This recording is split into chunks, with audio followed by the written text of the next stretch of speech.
Televisión Legislativa presenta TVL Noticias Primera Emisión con Lorena Espinosa.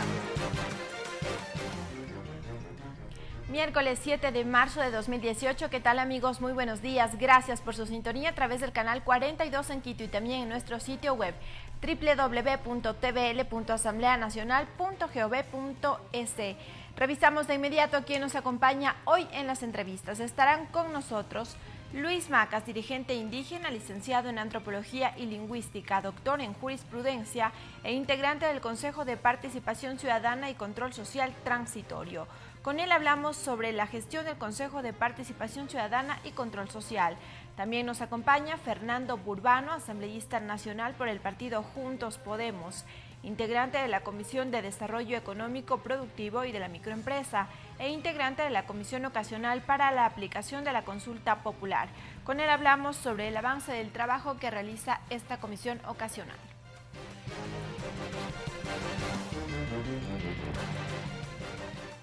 Revisamos el pico y placa. Esta restricción vehicular hoy miércoles rige para los vehículos cuyas placas terminen en 5 y 6. Ya entró en vigencia el pico y placa hasta las 9:30 de la mañana. Arrancamos con las noticias. El Pleno de la Asamblea Nacional retomó la noche de este martes la sesión en la que estaba previsto el debate del proyecto de resolución para la comparecencia del presidente del Legislativo, José Serrano, y del fiscal Carlos Baca. La sesión quedó suspendida previo a la votación. Aquí les tenemos los detalles. El tratamiento del proyecto de resolución que llama a comparecer ante el Pleno de la Asamblea al titular del Legislativo José Serrano y al fiscal Carlos Baca Mancheno arrancó con intervención del proponente, el asambleísta César Ron, quien manifestó que se debe transparentar el hecho relacionado con el audio difundido por el fiscal entre una conversación del presidente Serrano con el excontralor Carlos Polit. Y den cuentas de esos informes, de esas reuniones, de esos acuerdos que el país necesita saber. Tras su intervención, el presidente encargado de la sesión, Carlos Berman, dio paso a la votación, lo que mereció críticas por parte de varios legisladores que buscaban participar del debate. Tras varios minutos, el parlamentario suspendió la sesión. Dicha acción generó reacciones. Para el legislador Esteban Melo, este acto no procedía. Primero se tenía que resolver la apelación para luego continuar con los puntos del orden del día. El debate debió continuar, dijeron de su lado los asambleístas Vicente Tallano y Ana Galarza. Las consecuencias las tendrán que pagar ellos en lo político y en lo jurídico. En lo que respecta a nosotros, tenemos que seguir exigiendo que se vote la moción. Así que aquí se respeta la Constitución, aquí se respeta la voluntad popular y se respeta el debido proceso. Mientras que el asambleísta del oficialismo, Marcia Regui, defendió la decisión del presidente encargado, pues recalcó que no se podía someter a votación una resolución que sufrió cambios ingresados en el último minuto. Que se ponga algo que no se había llegado a un acuerdo, que era un cambio del orden del día. No pueden ellos cambiar. Si ya hubo un acuerdo, si ya se leyó el texto del cambio del orden del día, ellos no pueden aumentar. El proyecto de resolución final presentado por el proponente está contenido en 3 artículos, en donde se propone que en el plazo máximo de 48 horas se produzca la comparecencia de ambas autoridades y que al finalizar la misma, el Pleno decida sobre la destitución de José Serrano como presidente de la Asamblea y el inicio inmediato del juicio político en contra del fiscal Carlos Baca Mancheno. Mariela Logroño, TVL Noticias. A través de un video que circuló por las redes sociales, el presidente de la Asamblea Nacional, José Serrano, se dirigió a los ecuatorianos para informar y dar a conocer su posición ante los hechos suscitados en los últimos días. Hubo reacciones por parte de asambleístas de diferentes bancadas. Desde su curul, el titular del Legislativo, José Serrano, se pronunció ante los recientes acontecimientos suscitados y el desarrollo de la agenda legislativa. Además, el presidente de la Asamblea ratificó su compromiso con sacar adelante la propuesta parlamentaria por la que se pronunció la ciudadanía en las urnas. En consecuencia, consideró como prioritario el trámite de las normas derivadas de la consulta popular y referéndum del pasado 4 de febrero. La primera, cumplida la designación del Consejo de Participación Ciudadana y Control Social Transitorio. Y la segunda, ejecutándose la derogatoria total de la ley de plusvalía. En relación a la revelación del audio difundido por el fiscal Carlos Vaca, el titular del Legislativo admitió que sostuvo conversaciones telefónicas en el ejercicio de sus funciones como fiscalizador del Poder Público, pero que posteriormente se pronunciará sobre dicho tema. Y por eso, en mi foro natural, aquí en la Asamblea Nacional, informaré detalle a detalle, palabra por palabra, la razón de mis dichos y, por supuesto, lo que aún me falta por decir. El presidente de la Asamblea además aclaró que cualquier ciudadano o ciudadano tiene las puertas abiertas para informar, denunciar y colaborar en la lucha contra la corrupción, pues aseguró que así es como mantuvo un sinnúmero de encuentros con diversos ciudadanos, funcionarios y exfuncionarios públicos. Hablo y hablaré con quien sea necesario para defender los intereses del país. El presidente de la Asamblea enfatizó además que no permitirá que se genere inestabilidad institucional en el país. No voy a permitir que en una suerte de trueque entre algunos correístas y una bancada dirigida por Guillermo Lasso generen ingobernabilidad al ganador indiscutible de las dos últimas elecciones, el presidente Lenín Moreno. Frente a dichas declaraciones, asambleístas de oposición insisten en su renuncia. ¿Por qué es el clamor ciudadano? En caso de no darse la misma, plantean otros escenarios. Después de la gravedad de los audios, lo absolutamente ético era que el presidente de la Asamblea renuncie sin que medie petición. Cuando esto no sucede, nosotros solicitamos que sea el Pleno el que se pronuncie buscando su separación. Sin embargo, Luis Fernando Torres explica que la Ley Orgánica de la Función Legislativa no define un mecanismo para cesar al presidente de la Asamblea de dicho cargo. El procedimiento para cesar en funciones al presidente de la Asamblea por la vía de la destitución supone una especie de mini juicio político al interior de la Asamblea. Esto pasa porque se defienda de acusaciones que tienen que realizarse y luego de que se haya defendido, que el acusador sustente lo que ha dicho con una réplica y en último término se vote. Según el artículo 18 de la Ley Orgánica de la Función Legislativa, en los casos de cesación de funciones, el Pleno de la Asamblea Nacional elegirá su reemplazo hasta que culmine el periodo de elección. María Fernanda Medina, TVL Noticias. De manera unánime, con 10 asambleístas presentes, la Comisión Ocasional aprobó el informe para primer debate del proyecto de reformas a la Ley del Consejo de Participación Ciudadana y Control Social. El concurso de méritos y oposición quedó afuera. El Consejo Nacional Electoral únicamente se encargará de la parte técnica y de la verificación de requisitos. La sesión plenaria fue convocada para este jueves 8 de marzo a las 18:15. El presidente de la República proponía que sea el Consejo Nacional Electoral el que seleccione a los candidatos al Consejo de Participación Ciudadana y Control Social a través de un concurso de méritos y oposición. Sin embargo, en el informe para primer debate, los legisladores plantean que el CNE únicamente sea el encargado de verificar los requisitos e inhabilidades. El tema de que no exista una relación del cuarto grado de consanguinidad y segundo de afinidad de los candidatos al Consejo de Participación Ciudadana con autoridades electas por votación popular. Quienes deseen postularse al Consejo Definitivo y hayan desempeñado algún cargo público deberán desvincularse con algunos meses de anticipación. Lo propio sucederá con las afiliaciones a alguna organización política. Así también no aplicará la obligatoriedad de poseer un título de tercer nivel. Si fue parte de algún tipo de cargo público, no haya sido antes de 36 meses. Adicionalmente, los 5 años de no haber sido afiliado a ninguna organización política. Interesante que debe tener también una motivación, capacitaciones, no necesariamente un pregrado, pero sí capacitaciones académicas que acrediten esa potestad. Sin embargo, el filtro ante la posibilidad de que en las elecciones se registre un gran número de candidatos aún está por definirse. Las propuestas sobre la preselección quieren ampliarla en el Pleno de la Asamblea. Tanto la recolección de firmas como una propuesta que existe en torno a la territorialidad para que puedan ser candidatos por zonas electorales, son dos propuestas que están incluidas dentro del debate del informe. Sobre la presentación de candidatos, la comisión resolvió que podrán ser las organizaciones sociales y la sociedad civil las que tengan esa potestad. El documento deberá ser analizado en el Pleno del Parlamento. Cabe recordar que el presidente de la Asamblea Nacional anunció que las reformas deberán estar listas hasta el 16 de marzo, un año antes de las elecciones seccionales de 2019. Lorena Espinosa, TVL Noticias. La de elección de los candidatos para el Consejo de Participación Ciudadana definitivo sigue en discusión. La ciudadanía propone que dicha selección se lo haga a través de democracia directa, esto es a través de votación universal.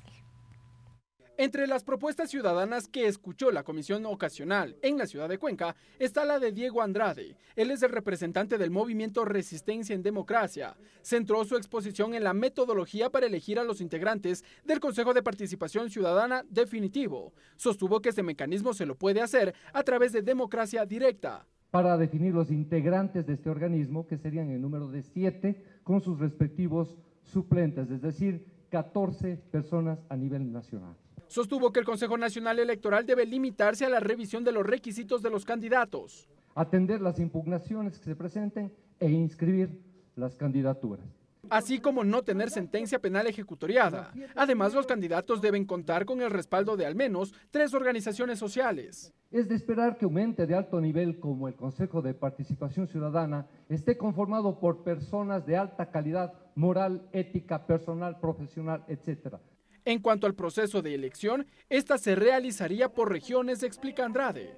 Son 7 regiones y son 7 funcionarios del Consejo de Participación Ciudadana. Tendríamos una elección, 1 por cada región, y de esa manera se garantizaría la participación regional. Para ello, los candidatos podrían presentarse en binomios. El primero sería el titular y el segundo el alterno. La propuesta fue recibida por los comisionados y no se descarta incluirla en el informe para segundo debate de la propuesta de reforma a la Ley de Participación Ciudadana. Ricardo Bravo, TVL Noticias.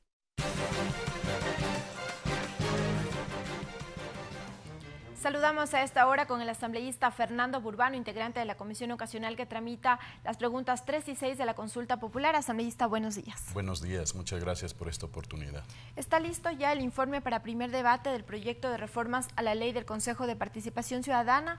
Sin embargo, el mecanismo para la selección aún sigue en discusión. Se ha quedado afuera este concurso de méritos y oposición que proponía el presidente de la República realice el Consejo Nacional Electoral. ¿Qué requisitos deberá revisar según lo que propone la comisión el CNE? Bueno, tenemos un acuerdo inicial específicamente sobre los requisitos y prohibiciones. Ese es el primer acuerdo. El tema del concurso no ha quedado afuera y yo voté a favor de un informe de consenso bajo ese compromiso, de que sea en el Pleno donde debatamos la manera de filtrar la enorme cantidad de postulantes que van a haber. Mire, para el año 2009, para el primer Consejo de Participación Ciudadana, hubieron más de 1.200 postulantes, es decir, que hubieron 1.200 personas que reunieron los requisitos. ¿Qué significa esto? Que si hoy tenemos un mismo número de personas como en el 2009, de 1.200, cuando los ecuatorianos en 45 días van a poder conocer este gran número de candidatos y poder tomar mejor una decisión. Por lo tanto, hay que establecer algún sistema que baje este número sin discriminar, sino todo lo contrario, permitiendo que los mejores, aquellas personas que tienen la mejor trayectoria, como dice el anexo 3, en participación en organizaciones sociales, en participación ciudadana, en lucha contra la corrupción o en acciones cívicas en beneficio de la sociedad, estén dentro de estos, digamos, de este número reducido de candidatos. El concurso, por eso, no deja de ser el mejor mecanismo para seleccionar. Lo que ha sucedido es que este concurso ha estado reglamentado de tal manera que a través del reglamento se puntuaba además a ciertos candidatos y adicionalmente se favorecía también a ciertos candidatos. Entonces la duda es de quién realiza ese concurso de méritos y oposición. Por supuesto, porque lo que se hace es nombrar una comisión seleccionadora y esa comisión seleccionadora prácticamente también estaba formada de manera discrecional. Imagínese que el señor Vaca, Carlos Vaca, fue miembro de la comisión seleccionadora del CNE y al parecer después le devolvieron el favor nombrándolo fiscal. Y así hay algunas personas que pasaron primero por comisiones seleccionadoras y luego fueron autoridades de control. Ese es el meollo del asunto donde debemos actuar, mejorar la calidad del concurso. Imagínense que en el reglamento de veedurías, por ejemplo, no se establece la obligatoriedad de tener una veeduría internacional. no se establece la obligatoriedad. Hoy he pedido, y así se ha incluido, que exista no solo una veeduría, sino varias veedurías internacionales, así como también es importante la presencia de la academia y controles cruzados, que las veedurías tengan poder de incidencia, que los procesos de impugnación sean absueltos de manera rápida, que no se pongan trabas. Mire usted otro detalle que le quiero poner, ¿por qué los concursos no funcionaron? Se solicitaba un documento para justificar cada prohibición o cada inhabilidad. ¿Qué implicaba eso? Que la carpeta de los aspirantes debía reunir a veces 20, 30 documentos que se tenía que obtener del servicio público. ¿Quiénes resultaban los más favorecidos? Aquellos a los cuales las funciones públicas le abrían las puertas para buscar los documentos como prerequisitos. Aún así, calificaron 1.200 en el 2009. Entonces corremos el riesgo de que esto se infle, este número, y en vez de los ciudadanos tomar una mejor decisión, cometan errores y equivocaciones.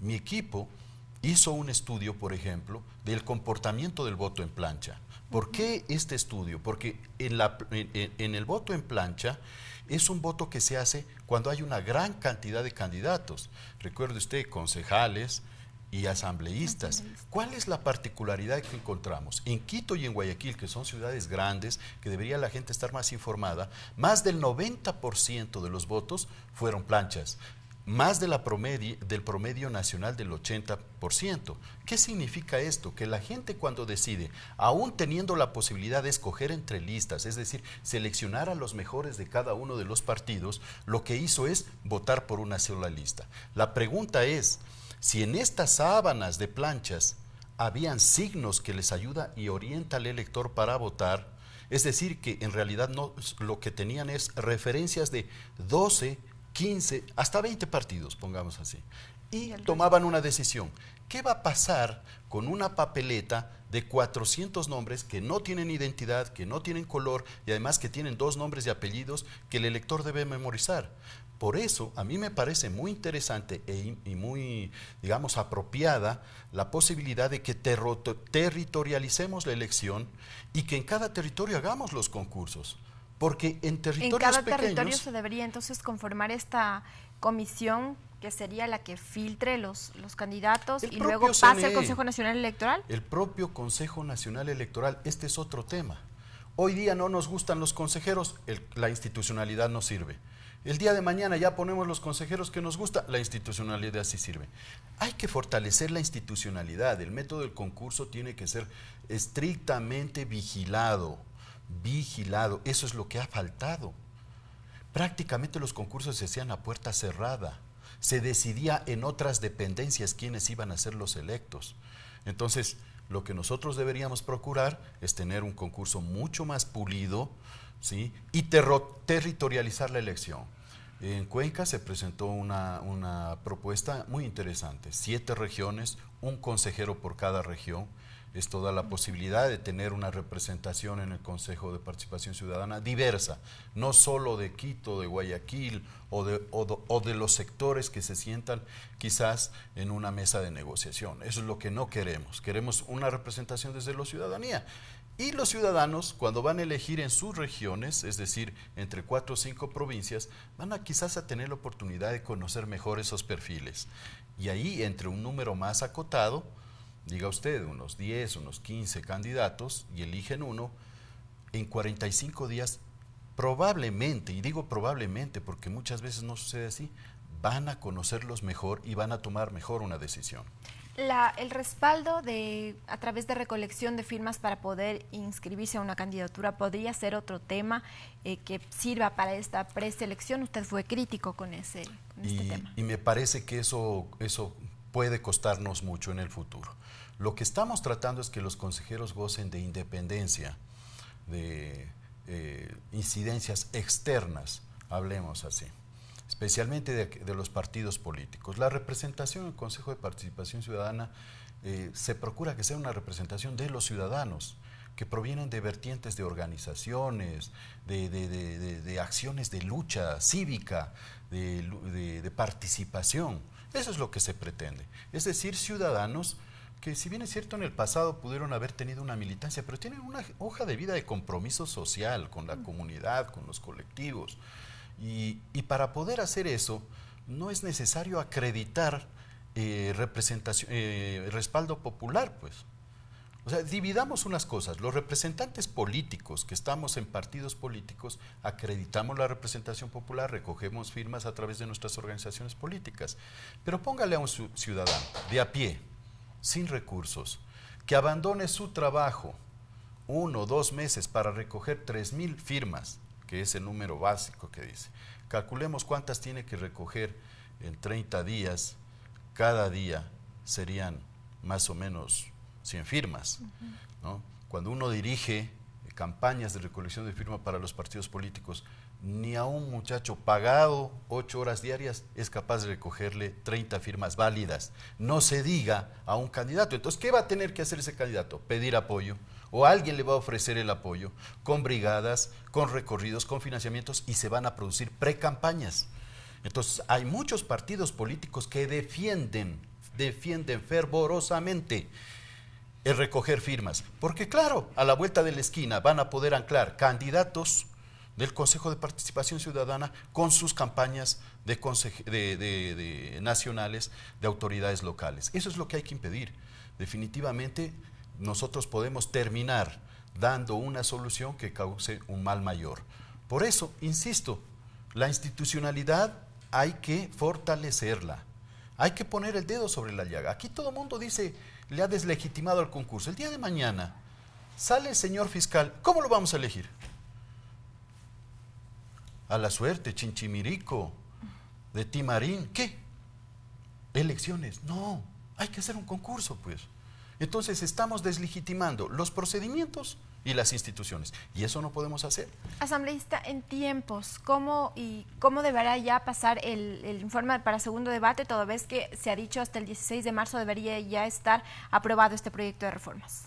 Bueno, en realidad estamos contra el tiempo, estamos corriendo, tratando de ajustar esta decisión a no vulnerar un precepto legal que impide hacer modificaciones a la normativa de elecciones un año antes de que éstas se produzcan. Por lo tanto, hasta el 16 de marzo esperamos que se debata en segunda instancia y se mande a publicar al registro oficial. Claro está, y cierto está, que el presidente de la República no vete este proyecto. Por eso, mire, de la manera más diáfana y más transparente, yo me permito decir que incluso en este proceso, luego del primer debate, hay que hacer diálogos con el Ejecutivo para tener una posición concertada que impida un veto que a la final pudiera postergar la decisión sobre esta ley reformatoria y que nos pudiera hacer caer en una ilegalidad frente o de cara a los próximos comicios. Muchísimas gracias al asambleísta Fernando Burbano, integrante de la Comisión Ocasional sobre la Consulta Popular. Es momento de una pausa, enseguida continuamos con más información.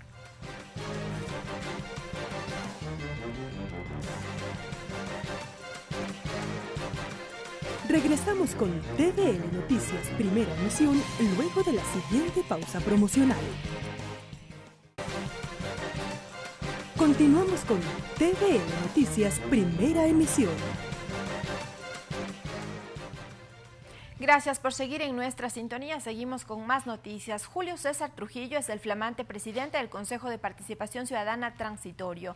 En su primera intervención señaló que trabajarán en 3 comisiones destinadas a definir los estándares de evaluación de las autoridades nombradas por el Consejo cesado, para evaluar los concursos de méritos de oposición, y una tercera destinada a la revisión de política pública para la lucha contra la impunidad. Julio César Trujillo y Eduardo Mendoza fueron electos con votación unánime como presidente y vicepresidente del Consejo de Participación Transitorio, respectivamente. Esta comisión no ha venido ni a perseguir a nadie ni a encubrir nada, y mucho menos favorecer la impunidad. Nuestro compromiso es con el pueblo de Ecuador y a él queremos responder. La primera misión de los consejeros será evaluar el trabajo interno en el Consejo de Participación Ciudadana y Control Social. Dividirán el trabajo en 3 comisiones. La primera, una comisión que defina los indicadores y los estándares para la evaluación de las autoridades públicas que fueron designadas por el Consejo cesado. Una segunda comisión que se encargará de definir la normativa y evaluar las normas pertinentes para organizar los concursos, y una tercera comisión importante que estará vinculada a la revisión y presentación alternativas de política pública para la promoción de la transparencia, para la lucha contra la impunidad. Javier Zavala explicó por qué es necesario pedir la colaboración de las Naciones Unidas para evaluar a las autoridades de control. Para evaluar una autoridad de control necesitas estándares, referentes, que es lo que las Naciones Unidas te puede otorgar. Este miércoles iniciarán los trabajos para analizar qué autoridades deben ser evaluadas. ¿Cuáles sí y cuáles no? Porque el mandato no es muy claro al respecto y yo sí mocioné un informe jurídico que sustente las actuaciones del Consejo.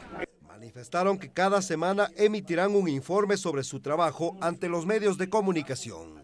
Clever Aranda, TVL Noticias.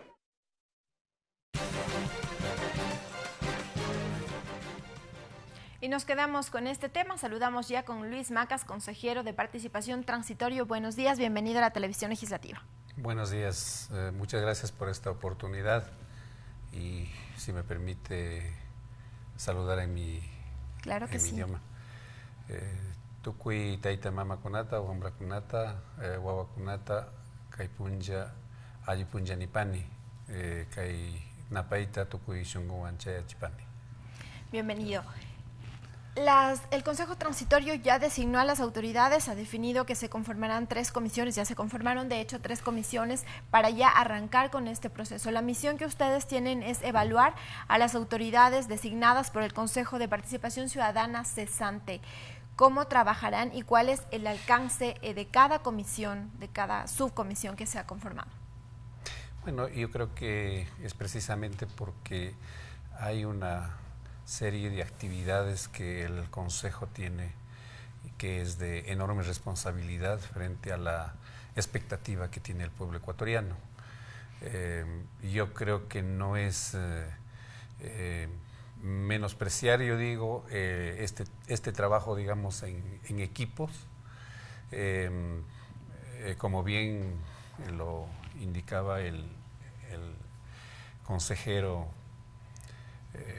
Yo digo que si no salimos paralelamente estas actividades, corremos el riesgo de retrasarnos en el tiempo. El tiempo es muy corto realmente, pero yo creo que con estos equipos, digamos, de trabajo, pienso que vamos a acelerar la actividad que tiene que cumplir el Consejo. De tal forma que por eso es este mecanismo, el mecanismo de trabajar, digamos, por temas y de manera paralela vamos a trabajar las 3 comisiones. Usted pertenece a la comisión que estará la encargada de la formulación de política pública para luchar contra la corrupción. ¿Cuáles son las acciones que debería realizar? Bueno, primero yo creo que es absolutamente necesario establecer claramente la normativa de cuál va a ser precisamente el mecanismo, cómo va a ser, digamos, la participación incluso de la ciudadanía. Desde mi punto de vista, creo que todos los temas que tengamos que tratar en el Consejo, los temas fundamentales, obviamente no vamos a poder hacer con todos los temas, pero yo creo que hay que priorizar los temas para que estos temas se ciudadanicen, conozcan realmente y se discuta, se debata también en los diferentes estamentos sociales, que creo que es necesario esta vez transparentar qué es lo que estamos haciendo, cuál es la actividad del Consejo en definitiva. Del trabajo que realice esta comisión podría derivar entonces a futuros reformas legales. Definitivamente. Yo creo que eso es el primer paso que hay que dar.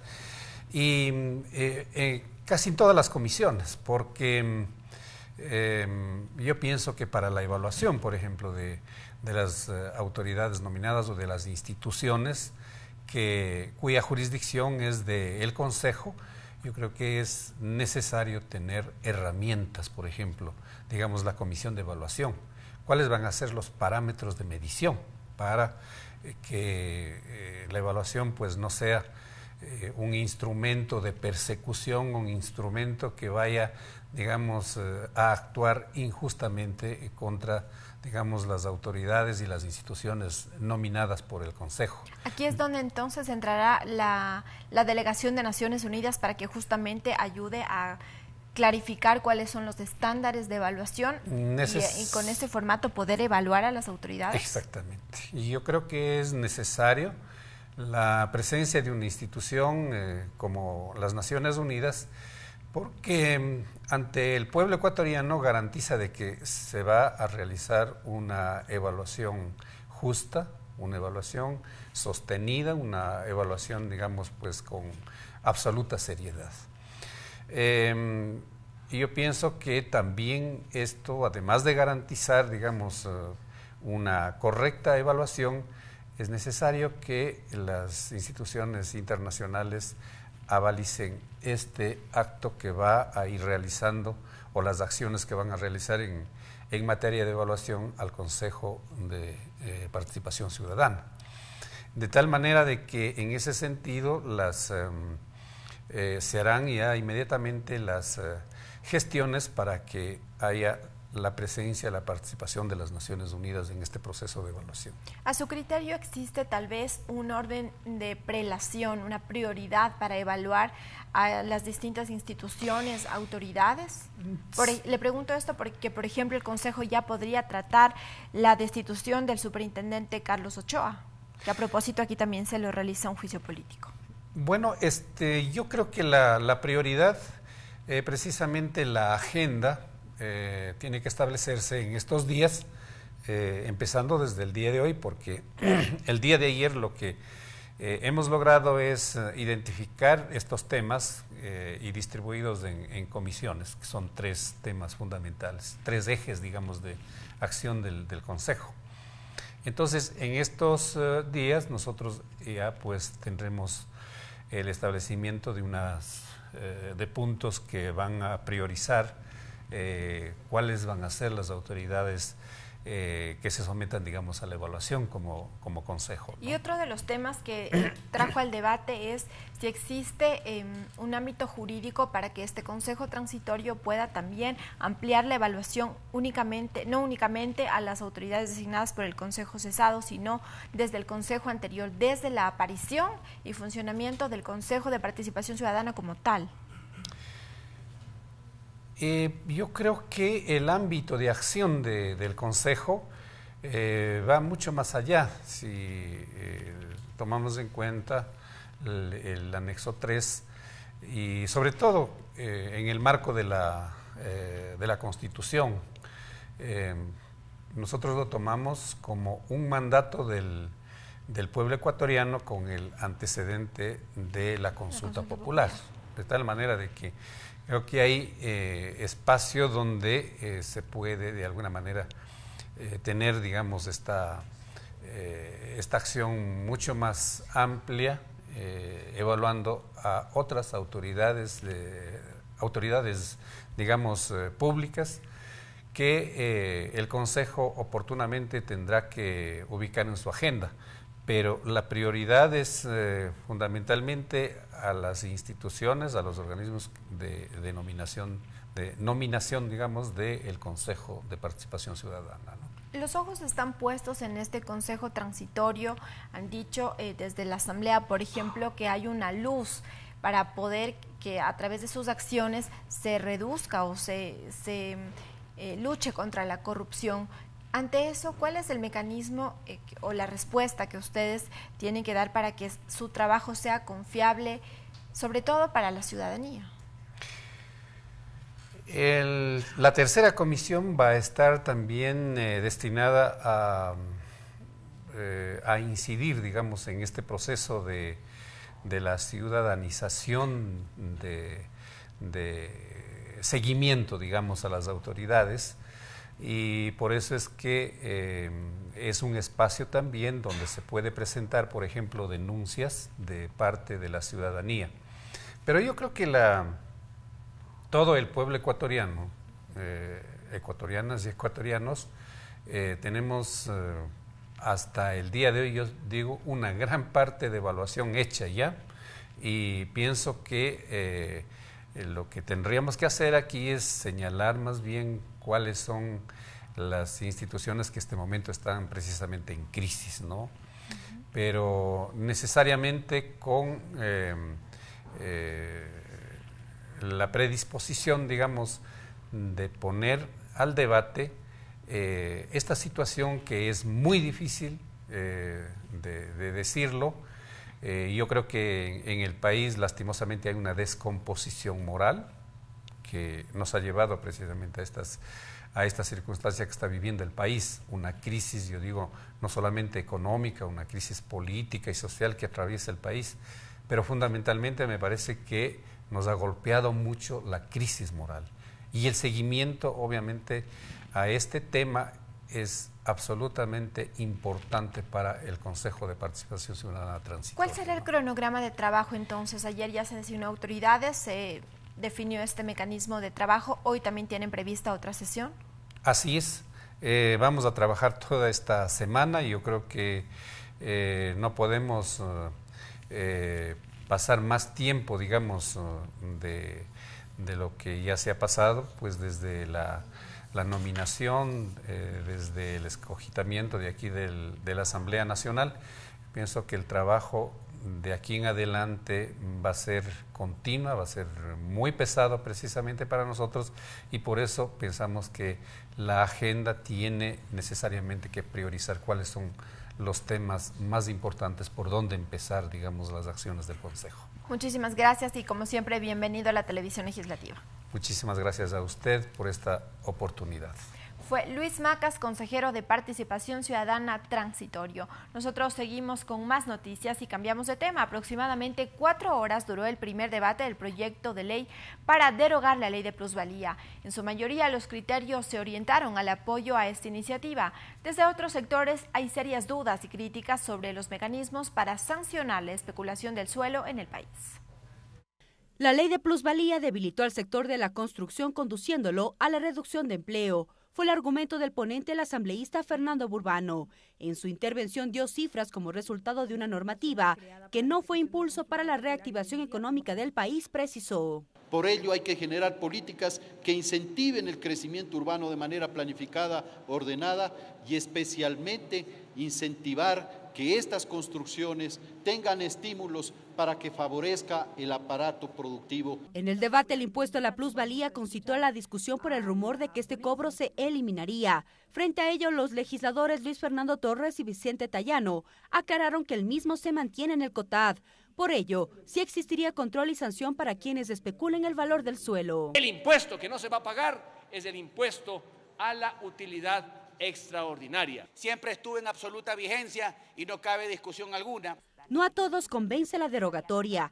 Para los legisladores Juan Cárdenas y Esteban Melo, es desconocer una ley que buscaba evitar la especulación del suelo. Dijeron que el pueblo fue engañado en la consulta popular. Que quede para la historia, no se sometió al control constitucional. Simplemente lo que terminan es afectando a la ciudadanía, a los más pobres, que serían los beneficiarios de esa vivienda. El asambleísta Franklin Samaniego, en cambio, se refirió al proyecto de vivienda impulsado por el gobierno.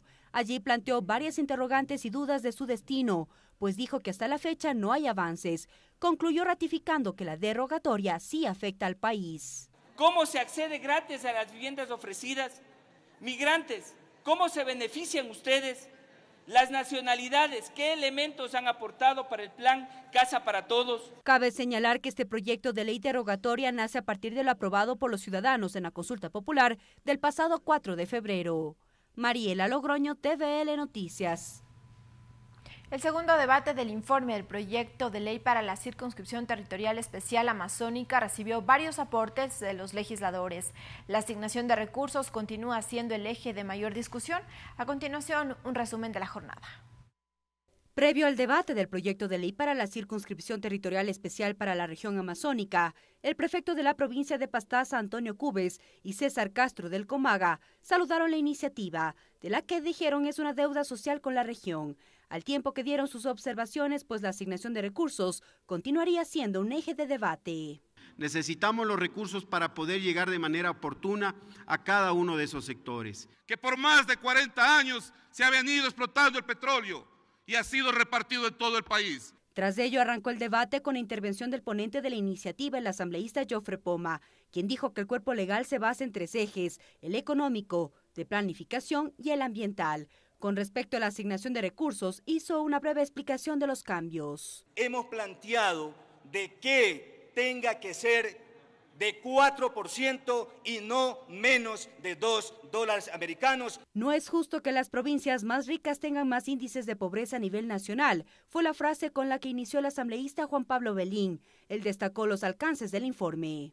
Recursos necesarios para nuestros GATS, que obviamente inviertan y realicen esa inversión necesaria para el desarrollo de nuestra región. Con respecto a los recursos que reciben las parroquias tanto del Cantón Penipe en Chimborazo cuanto de las parroquias del Cantón Baños en Tungurahua, fueron expuestos por los asambleístas Fernando Callejas y Luis Fernando Torres. Ellos saludaron que se respete lo que por mandato constitucional les corresponde. La ley 010, esos recursos debían mantenerse. Será también en beneficio de las provincias del centro del país, como Tungurahua, de las ciudades del centro del país, como Ambato, por esa conexión íntima. Tras varias intervenciones, el presidente de la Asamblea suspendió el debate y convocó para el próximo martes la continuación en segunda instancia del proyecto de ley para la Amazonía. Mariela Logroño, TVL Noticias. El asambleísta Héctor Yepes hizo pública su decisión de desafiliarse del movimiento Suma por las recientes decisiones adoptadas al interior de la agrupación política, pues asegura que no reflejan el mandato recibido en las urnas por el pueblo ecuatoriano. Además, hizo un recuento de las veces que ha votado distinto del movimiento Suma en las últimas semanas y ratificó que continuará como legislador independiente en la Asamblea Nacional. En los próximos días formalizará su desafiliación de Suma y la renuncia a la dirección provincial del Guayas. Mire, más que irregularidades son temas en los que yo no coincido y aquí hay que ser coherente. Por ejemplo, el haber votado por María Alejandra Vicuña, que representa al correísmo para la vicepresidencia de la República. Yo decidí abstenerme en esa votación. También voté distinto la semana pasada cuando no se dio los votos para exigir la renuncia de José Serrano. Otra discrepancia, y ya cuando esto es sostenido y ya no es solo sobre cuestiones aisladas, pues creo que lo mejor es dar un paso al costado. Pero yo voy a continuar como legislador independiente. Nuevamente, aquí no se necesita un partido para servir a la gente en la Asamblea. Por lo pronto yo voy a estar concentrado en sacar adelante los proyectos que ofrecí en la campaña electoral. Así concluimos esta emisión, amigos, que tengan un excelente día. Los dejamos con el tip del día. Tip del día. Para la limpieza del hogar, vidrios limpios. Pon en un recipiente agua caliente y échale un buen chorro de vinagre. Limpia los vidrios con trapos limpios, quedarán brillantes. Otra técnica es embeber un paño limpio con vinagre blanco y pasarlo por la superficie que quieras limpiar.